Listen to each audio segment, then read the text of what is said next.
Now, we don't hear much about Scandinavian Airlines, but recently they've been making the headlines because they're either considering the A321LR or the 737 MAX, which would allow them to operate new transatlantic routes from Scandinavia.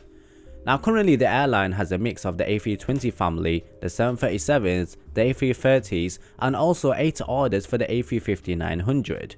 So it goes without saying that they have a diverse fleet to operate different mission types. But in recent years, they've extended their operations to the US to cities such as Chicago O'Hare, Newark, San Francisco, etc. But we all know to operate these transatlantic routes, you usually use a wide body like the A330 or the A340. However, it's not feasible to use a wide body on routes where demand doesn't justify the size of the plane. So they've currently identified potential for new routes between Scandinavia and the east coast of the US on which demand is less important. Now, the A321LR or the 737 MAX 10 could allow them to exploit this new market, and it could also be used to operate new routes from Scandinavia to India, for example.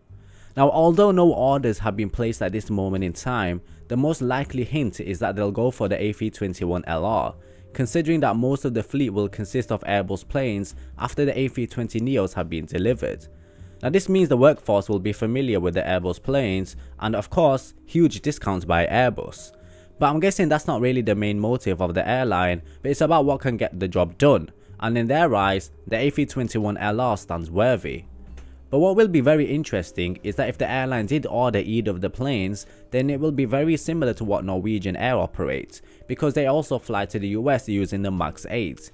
Now, Norwegian are expected to receive the A321LR, and the CEO thinks that Boeing doesn't have a good enough answer to compete with this plane. The LR would open up new routes that couldn't be served by the MAX due to the lack of range.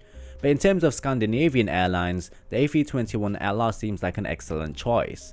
With a range of around 3,600 nautical miles with 220 passengers on board, then the A321LR could fly from Scandinavia to the main capitals of the world. But at the end of the day, that's just my take on it. Share what you think in the comments below. Like and subscribe guys if you enjoyed the video, and I'll catch you very soon.